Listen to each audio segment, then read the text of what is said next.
The rain drummed against the cheap funeral home windows like bullets on tin. I stood there, 14 years old, watching them lower my father into a pauper's grave. No headstone, just a metal marker with a number. Thomas Weber, age 51, dead of a heart attack, brought on by stress, poverty, and the crushing weight of betrayal. Sorry for your loss, son.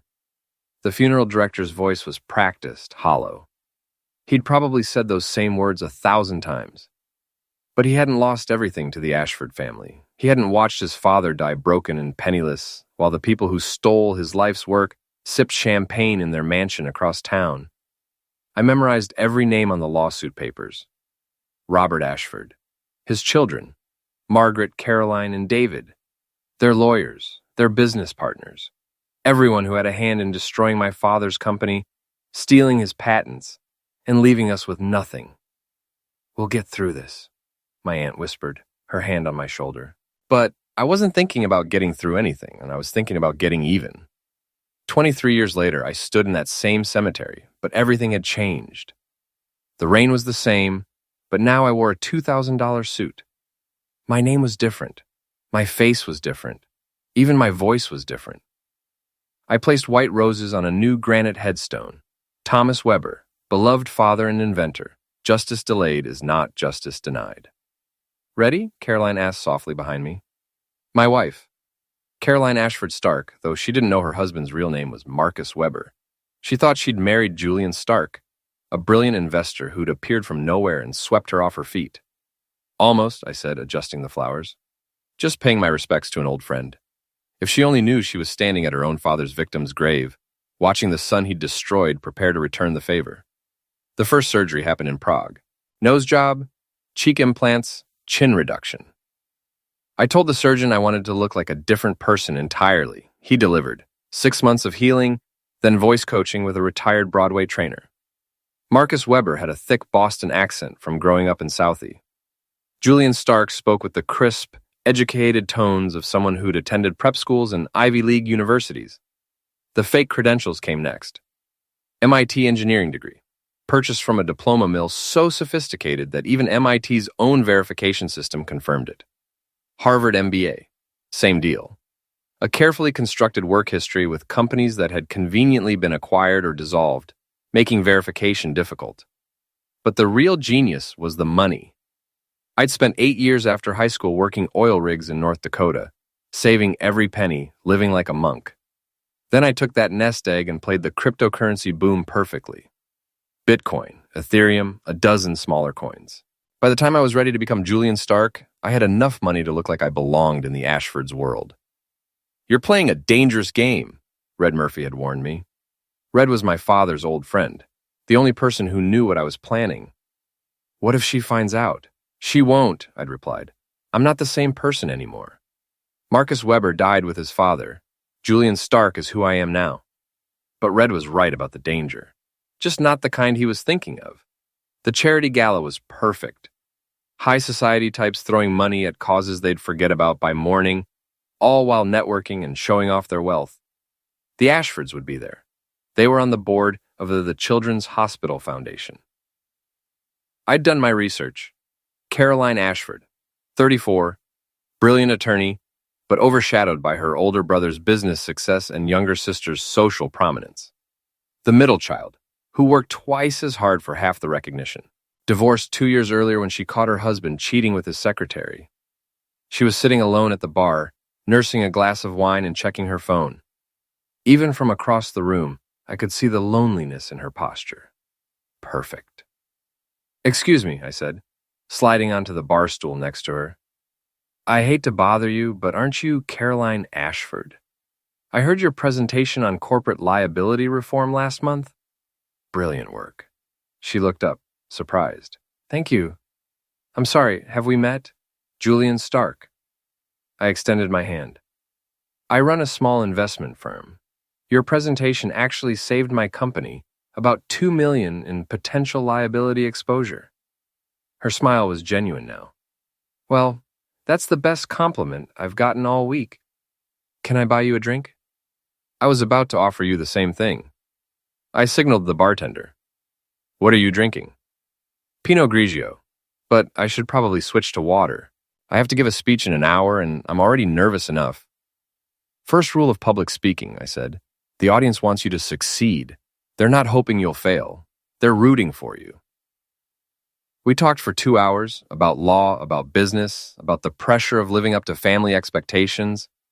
She was intelligent, funny, and surprisingly down to earth for someone who'd grown up with a trust fund. By the end of the evening, I had her number and a lunch date for the following week. I also had something else, a growing realization that this was going to be more complicated than I'd planned. Because despite everything her family had done to mine, I was starting to like Caroline Ashford. "Tell me about your family," Caroline said over dinner at our third date.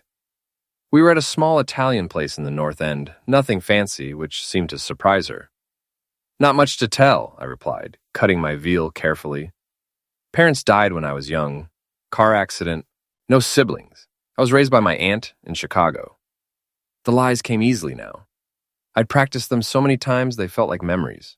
"What about you? What's it like being an Ashford?" She laughed, but there was no humor in it. Complicated. "My father built an empire, but he's ruthless. He's destroyed people to protect the family business. Sometimes I wonder if we deserve what we have." My hand tightened on my fork, but I kept my voice steady. "What do you mean?" "There was this inventor years ago. Dad's company was struggling, and this man had developed some revolutionary patents. Dad found a way to take them through the courts. Completely legal, but—" She shrugged. "The man died shortly after. Heart attack. Left behind a teenage son." "That's terrible," I said, and meant it. Hearing her acknowledge what her family had done to mine was like having a wound reopened and salt poured in. "Dad always said business was war, that nice guys finish last. Maybe he's right, but I've tried to live differently. I became a lawyer to help people, not destroy them." I reached across the table and took her hand. "You're not responsible for your father's choices, aren't I? I've benefited from them my whole life. The house I grew up in, my education, even my law firm connections, all of it built on what Dad took from others." She was giving me an opening. I could tell her everything right now, watch her face change as she realized who she was talking to. But something stopped me. Maybe it was the genuine remorse in her voice. Maybe it was the way her hand felt in mine. Or maybe I was just a coward. "We all have to live with our family's sins," I said instead. "The question is what we do with the knowledge." 3 months later, I proposed. She said yes immediately, tears streaming down her face. "I love you, Julian. You make me want to be better than I am." Standing there in the rose garden behind her family's mansion, I almost told her the truth. Almost. But revenge is a patient beast, and I'd waited too long to let love derail it now. Robert Ashford walked his daughter down the aisle with tears in his eyes. The man who'd destroyed my father was emotional about giving away his own child. The irony was so thick I could taste it. "Take care of her," he said when he placed Caroline's hand in mine. "She's the best of us." "I promise," I replied, looking him straight in the eye. The man who'd haunted my nightmares for 20 years was just an aging businessman in an expensive tuxedo, smaller than I'd imagined, more human. The ceremony was everything Caroline had dreamed of. 200 guests, flowers flown in from Ecuador, a reception that cost more than most people's houses. I played my part perfectly. The devoted groom, the outsider welcomed into the family, the man who'd won their precious daughter's heart. "Welcome to the family," Margaret Ashford said during the reception, kissing my cheek. She was the eldest, the one being groomed to take over the company. Caroline's never been happier. "Thank you," I said. "I'm honored to be part of this family." David, the youngest, was drunk and more honest. "Just don't hurt her, okay? She's been through enough." "I would never hurt Caroline," I said, and realized I meant it. Somewhere in the past year, my feelings for her had become real. I loved my wife. I also planned to destroy her family. The contradiction should have torn me apart, but I'd learned to live with contradictions. During our first dance, Caroline whispered in my ear, "I can't believe you're mine." "Forever," I whispered back and spun her around as the photographer captured the moment. The perfect couple, the fairy tale wedding, the beginning of a beautiful marriage built on lies and revenge. Later that night, alone in our honeymoon suite, Caroline fell asleep in my arms. I stared at the ceiling and thought about my father, about the choice I'd made, about the point of no return I'd already crossed. "I'm sorry, Dad," I whispered into the darkness, "but I love her." The dead don't answer. but I could feel his disappointment anyway. Julian's got a gift, Robert Ashford announced at the family board meeting 2 years later. His investment strategies have increased our portfolio value by 40%. I nodded modestly from my seat at the conference table. Just applying basic principles, Robert. Diversification, risk management, long-term thinking. Nonsense, he boomed. You've got instincts. Vision. I want you to take a more active role in the company. This was it. The moment I'd been working toward. I'm honored, but I'm not family. You married my daughter. That makes you family. Margaret, what do you think? Margaret looked uncomfortable. She'd been expecting to inherit control of the company, and here was her sister's husband, being offered a seat at the table. Julian's certainly proven himself valuable. David? The youngest Ashford sibling shrugged. Fine by me. Caroline's happy, the numbers don't lie. Welcome aboard, brother-in-law. 6 months later, I had access to everything. Financial records, legal documents, business correspondence, going back decades, including the files on Weber Industries and the patent theft that had destroyed my father. Reading those documents was like watching my father die all over again. The Ashfords had known exactly what they were doing. They'd identified his patents as valuable, then used their legal team to find technicalities that would invalidate his claims. When he'd fought back, they'd buried him in litigation costs until he was forced to sell everything just to pay his lawyers. Weak patent language, one memo noted, should be easy to challenge. Weber doesn't have the resources for a prolonged fight. Another memo from Robert himself. Make sure this doesn't become public. The last thing we need is sympathy for the little guy. They'd known they were destroying an innocent man's life. They'd done it anyway, and they'd celebrate it afterward. I photographed every document, copied every file, built a case that would have made my father proud. Then I waited for the right moment to use it. Margaret's downfall was almost too easy. She'd been skimming money from company accounts for years, hiding it in offshore investments she thought were untraceable. I'd discovered her embezzlement during my first month with access to the books, but I'd kept quiet, waiting for the right moment. That moment came when Robert started talking about succession planning. Margaret was his chosen heir, the one who would carry on the Ashford legacy. I couldn't let that happen. I've discovered some irregularities in the accounts, I told Robert privately, handing him a folder of evidence. I think you need to see this. His face went gray as he read through the documents. How much? 3.7 million over 5 years. She's been very careful, but the pattern is clear. My own daughter. His voice was barely a whisper. How could she do this to the family? I'm sorry, Robert. I know this is difficult. He aged 10 years in that moment. We'll handle this quietly. No police, no public scandal, but she's out. Completely out. Margaret fought it, of course. Accused me of framing her, of manipulating the evidence. But the numbers didn't lie, and Robert's trust in me was absolute. She was forced to resign from the company and sell her shares back to the family at a significant loss. You did this, she hissed at me during the final board meeting. Somehow, you did this. I just reported what I found, I replied calmly. If you have evidence of wrongdoing on my part, I suggest you present it. She didn't, because she couldn't. I'd been too careful, too patient. Margaret Ashford, the crown princess of the family empire, was now just another disgraced executive with a golden parachute and a ruined reputation. 1 down, 2 to go. David's destruction required a different approach. Where Margaret was greedy, David was reckless. He had a gambling problem and a weakness for young women who weren't his wife. I simply made sure his wife found out about both. The photographs were easy to obtain. David wasn't particularly discreet about his affairs.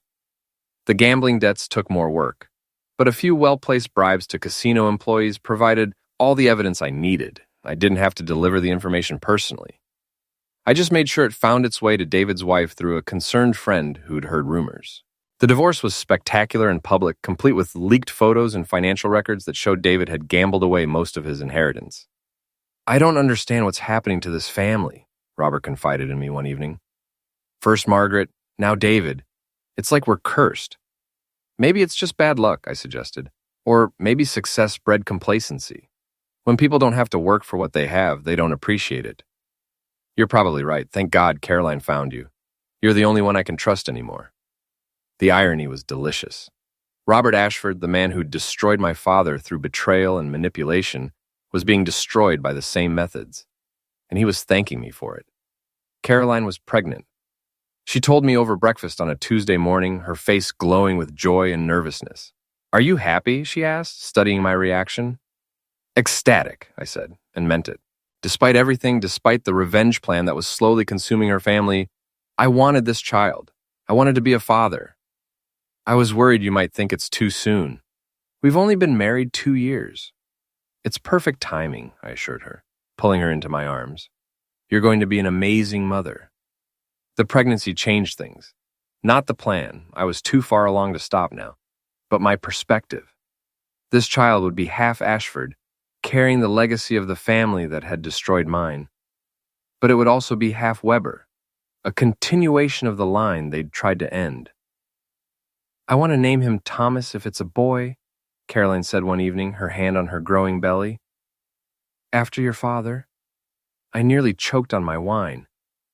"How did you know my father's name was Thomas?" "You mentioned it once, early on. You said he was a good man who died too young. I thought it would be nice to honor him." She had no idea she was honoring Thomas Weber, the inventor her family had destroyed. The symmetry was perfect and heartbreaking. "That would mean everything to me," I said, and kissed her forehead. Thomas Julian Stark was born on a snowy February morning, 8 pounds and screaming with indignation at being forced into the world. Robert cried when he held his grandson for the first time. "He looks like you," he told me. "Strong jaw, intelligent eyes. He's going to be something special." "Yes," I agreed, watching my father's butcher cradle my son. "He is." 2 years later, Caroline gave birth to our second son, Michael. Robert was even more smitten with his grandsons, spending hours teaching them about business and family legacy. "These boys are the future of the Ashford name," he told me proudly. "With Margaret and David out of the picture, Caroline will inherit everything. And when she's gone, it'll pass to Thomas and Michael." "They'll carry on the family tradition," I agreed. "But they wouldn't be carrying on the Ashford tradition. They'd be Webers, even if they never knew it. My father's legacy would inherit everything the Ashfords had built, including what they'd stolen from him." The plan was working perfectly. I'd eliminated the competition, gained Robert's complete trust, and positioned my children to inherit the empire. All that remained was the final act, revealing who I really was and watching Robert Ashford's world collapse around him. But first, I had to deal with a complication I hadn't anticipated. Caroline was getting suspicious. It started small. Questions about my past that were harder to answer, requests to visit my childhood home in Chicago that I had to deflect, comments about how I didn't seem to have any old friends or family photos. "It's like you appeared fully formed at 30, she said one evening over dinner. "No history, no baggage, no connections to your past." "Some people prefer to live in the present," I replied carefully. "Besides, you know everything important about me." But I could see the doubt in her eyes. Caroline was a lawyer, trained to spot inconsistencies and investigate discrepancies. I'd been careful, but no cover story is perfect when subjected to professional scrutiny. The real problem came when she hired a private investigator. I discovered it by accident, finding a business card in her purse while looking for her phone charger. Marcus Delacroix, Private Investigations, specializing in background checks and missing persons. I confronted her that night. "Who's Marcus Delacroix?" Her face went white. "How do you know that name?" "His card fell out of your purse. Caroline, what's going on?" She was quiet for a long moment, then sighed. "I found something in your study, hidden behind some books." My blood went cold. "What did you find?" She pulled out a small wooden box I thought I'd hidden better. Inside were the only things I'd kept from my old life. My father's watch, a photo of us together, and his original patent applications. "Who is this man?" she asked, holding up the photo. "And why do you look so much like him?" I could have lied. Could have said it was a distant relative, a family friend, anyone but who it really was. But looking at my wife holding my father's picture, I realized I was tired of lying to her. "That's my father," I said quietly. "But you told me your father died in a car accident. This man looks like he died of illness, and this photo is dated just a few months before we met. His name was Thomas Weber. He was an inventor, and your family destroyed him. The truth came pouring out. My real name, the plastic surgery, the fake credentials, the years of planning and preparation. Caroline listened in silence, her face cycling through shock, hurt, anger, and something that might have been understanding. So everything has been a lie? She asked when I finished. Not everything. I love you. I love our children. That's real. But you married me for revenge. I married you for revenge. I stayed married to you for love. She was quiet for a long time, staring at the photo of my father. I remember this case. I was in law school, but I remember Dad talking about it. He said the man was trying to steal patents that belonged to our company. Your father lied. Those patents were my father's life work. Your family stole them and destroyed him when he tried to fight back. And now you're here to do the same to us. Yes. Another long silence. Then, what happens to our children? To me? I don't know, I admitted. I've been planning this for so long, but I never thought about what came after. I never thought I'd fall in love with you. Caroline stood up, still holding my father's photo. I need time to think. I'm taking the boys to my sister's house for a few days. Caroline, please. Don't. Just don't. I need to process this. I need to figure out what's real and what's been manipulation. She packed a bag and left that night.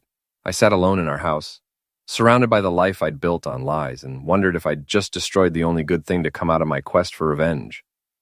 3 days later, she came home. I had the private investigator verify your story, Caroline said, setting a thick folder on the kitchen table. Everything you told me is true. Dad's company did steal your father's patents. They knew it was theft, and they did it anyway. I nodded, not trusting myself to speak. I also had him investigate what you've done since you've been here. Margaret's embezzlement, David's affairs and gambling. You exposed both of them, didn't you? Yes, they deserved it. Margaret was stealing from the company, and David was destroying his family. You just made sure they faced consequences for their actions. She sat down across from me, her lawyer's mask firmly in place. Here's what I don't understand. You've had access to everything for 3 years. You could have destroyed Dad and the company anytime you wanted. Why haven't you? It was a good question. I wanted him to suffer first. I wanted him to lose his children, his legacy, his sense of security. I wanted him to feel as helpless as my father did. And now? Now I'm not sure. Destroying your father means destroying you. Destroying our children's grandfather. I didn't plan on caring about that. Caroline leaned back in her chair. What if there was another way? What do you mean? What if instead of destroying the company, you transformed it, used it to help people like your father instead of exploiting them? I stared at her. You want me to take over Ashford Industries? I want you to make it into something your father would be proud of. Dad's old, Marcus. Sorry, Julian. Whatever you want me to call you. Marcus is fine. That's who I really am. Dad's old, Marcus. His health is declining, and with Margaret and David out of the picture, he needs someone to carry on the business, someone he trusts. He trusts Julian Stark, not Marcus Weber. Then maybe it's time for Julian Stark to become the man Marcus Weber was meant to be. It wasn't the revenge I'd planned, but it was justice of a different kind. Instead of destroying the Ashford Empire, I could reshape it, use their resources to help inventors and innovators instead of exploiting them. Turn the tool that had ended my father into a shield for others like him. What about your father? What about the truth? Caroline was quiet for a moment. He's dying, Marcus. Lung cancer. He hasn't told anyone yet, but I saw the medical reports. He has maybe a year left. I'm sorry. Are you? I considered the question honestly. Yes. I wanted him to pay for what he did, but I didn't want him to die. I wanted him to live with the consequences. Then help me give him a chance to make amends. Let him see the company become something better before he goes. Let him meet his real grandson-in-law and know that his grandsons are being raised by a good man. It wasn't the ending I'd scripted, but it felt right. Justice instead of revenge. Transformation instead of destruction. Building something better from the ashes of the past. There's one condition, I said. I tell him who I am. He needs to know what he did and what it cost. He needs to face that before he dies. Caroline nodded. I think he'd want that too. Dad may be ruthless, but he's not a coward. He'll face what he's done. We shook hands across the kitchen table like negotiating attorneys. sealing a deal that would reshape both our futures. Then Caroline smiled for the first time in days. "So, Marcus Weber, ready to meet your father-in-law?" The family reunion was Robert's idea. "One last gathering," he'd said, "before I get too old to enjoy it." He didn't know we knew about the cancer, but Caroline and I had agreed this would be the perfect setting for the truth. 53 Ashfords and their spouses gathered at the family estate on a crisp October evening.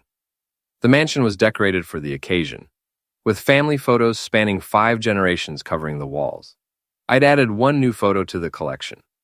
My father's official portrait from Weber Industries, strategically placed where Robert would see it during his welcome speech. "Before we begin the evening," I announced, standing up with a microphone in my hand, "I'd like to share something with all of you, a story about family, legacy, and the choices that define us." The room quieted, expecting a typical son-in-law toast about being welcomed into the family. Instead, I walked to the wall of photos and stood next to my father's portrait. "This is Thomas Weber," I said, pointing to the photo. 23 years ago, he was an inventor with a small company and a brilliant mind. He developed patents that could have revolutionized manufacturing technology. Patents that this family stole from him through fraudulent lawsuits and legal manipulation. Murmurs rippled through the crowd.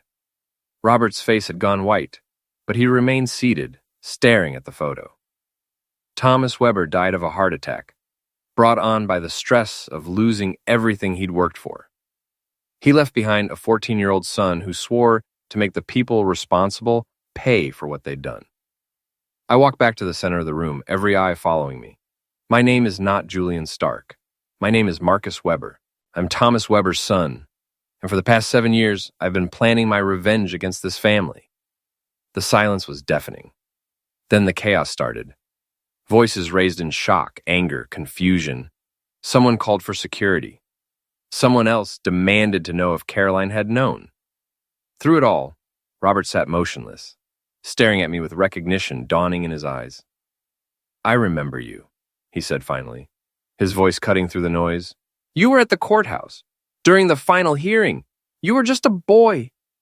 "I was 14, old enough to understand that you were destroying my father for profit." Robert stood slowly, his age showing more than usual. "What do you want? Money? An apology? What's your price for not destroying us?" "I don't want your money," I said. "I already have it. I've been managing your investments for 3 years. I could have bankrupted you any time I wanted. Then what do you want?" I looked around the room at the assembled family, faces full of fear, anger, confusion. These people had built their lives on wealth stolen from my father, but most of them hadn't known it. They were guilty of nothing more than being born into the wrong family. "I want transformation." And I said, "I want Ashford Industries to become what it should have been all along. A company that helps innovators instead of exploiting them. A company that builds up inventors instead of tearing them down. And if I refuse?" I smiled, but there was no warmth in it. "Then tomorrow morning, every major news outlet in the country will receive copies of the documents proving how you stole my father's patents. Your company will face criminal charges, civil lawsuits, and public humiliation. Your family name will become synonymous with corporate theft. You have that evidence? I've had it for 3 years. I've been waiting for the right moment to use it." Robert was quiet for a long moment, processing everything. Then he surprised me by laughing. "You magnificent bastard. You married my daughter, gained my trust, eliminated my other heirs, and positioned yourself to inherit everything. All for revenge. All for justice. Justice." He repeated the word like it was foreign to him. "I suppose you think you're the hero of this story. I think I'm the son of a good man who deserved better." Robert walked over to my father's portrait, studying it carefully. "I remember him. Thomas Weber. He was brilliant but naive. He thought patents and good intentions were enough to succeed in business. They should have been. Perhaps." Robert turned back to me. "What happens to Caroline? To your children? Do they pay for my sins too? Caroline knows who I am. She's chosen to stay. Our children will inherit a company that does good in the world instead of just making money. And me? What happens to me?" I'd rehearsed this moment 1,000 times, but now that it was here, I felt only sadness. You live with the knowledge of what you did. You spend whatever time you have left making amends. And you helped me turn your company into something my father would be proud of. Robert nodded slowly. Lung cancer. Stage 4. Caroline told you, didn't she? She thought I should know. How long have you known about that? 2 weeks? And it changed your plans. It changed my perspective. Revenge against a dead man is hollow. Justice for future inventors is meaningful. Robert walked back to his chair and sat down heavily. Ladies and gentlemen, he announced to the room, I'd like you to meet my son-in-law, Marcus Weber. Effective immediately. He'll be taking over as CEO of Ashford Industries. I suggest you treat him with the respect he's earned. The room erupted again, but this time Robert raised his hand for silence. Marcus, you've won. The company is yours, the family fortune is yours, and the Ashford name is yours to do with as you please. I only ask one thing. What? Let me help. I want to spend whatever time I have left making this right. I want to meet the man my grandsons really are, not the lie I thought they were. I want to die knowing I did something good with the life I stole from your father. I looked at Caroline, who nodded encouragingly. Then I looked around the room at the family I'd married into under false pretenses, the family I'd planned to destroy, the family that would now help me build something better.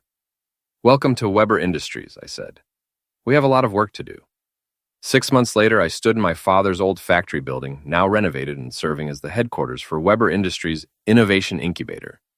The space buzzed with activity as dozens of inventors and entrepreneurs worked on projects that could change the world. Your father would be proud, Red Murphy said, joining me at the observation window. He was older now, grayer, but his eyes were bright with satisfaction. This is what he always dreamed of.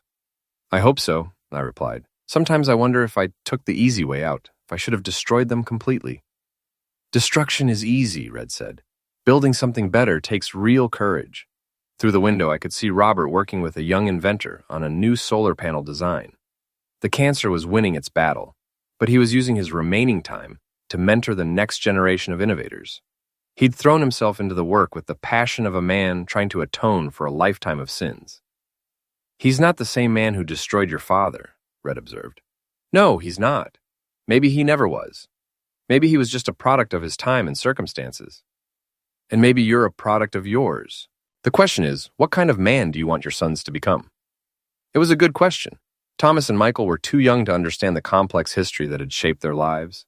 But someday they'd need to know the truth. They'd need to understand that their grandfather had been both a destroyer and a creator, and that their father had chosen transformation over revenge. Caroline joined us at the window, slipping her arm through mine. The patent office approved the Weber Foundation's first batch of applications.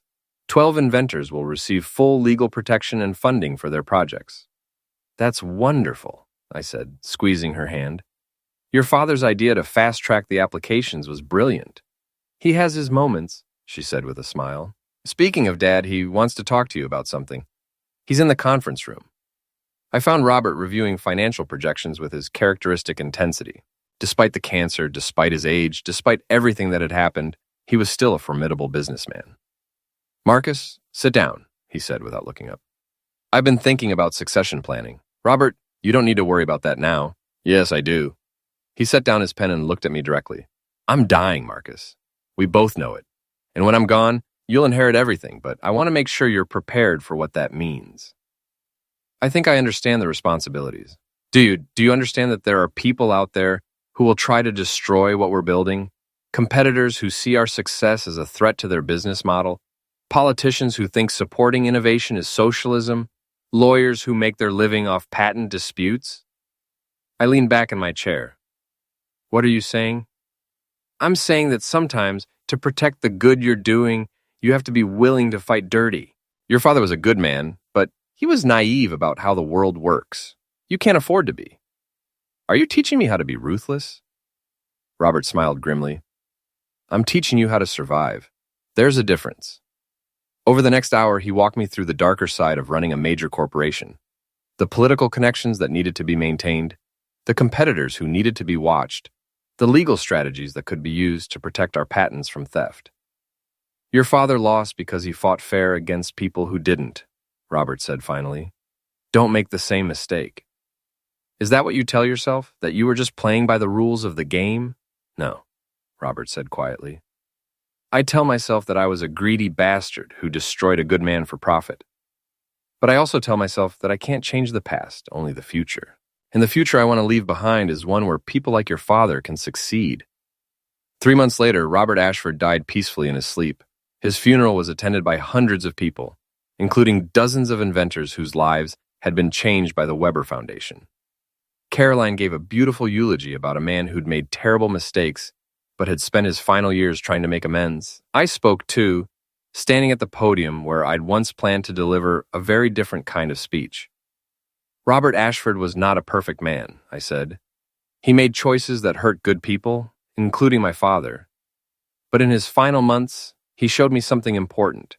It's never too late to choose redemption over destruction, building over tearing down, hope over revenge. After the service, Caroline and I walked through the cemetery to my father's grave. The headstone was covered with flowers from grateful inventors and their families. "Do you think he forgives you?" Caroline asked. "For what?" "For not destroying the people who hurt him. For choosing love over revenge." I thought about it for a long moment. I think he'd be proud that his death led to something good, that his son chose to build rather than destroy. And Robert, do you forgive him? I'm working on it. Forgiveness is harder than revenge, but it's more worthwhile. We stood there in comfortable silence, surrounded by the graves of the past and the promise of the future. Our children would grow up knowing the truth about their family's history, but they'd also grow up seeing what could be built from the ashes of old wounds. The Ashford Empire was gone, replaced by something better. The Weber legacy lived on, not in revenge, but in hope.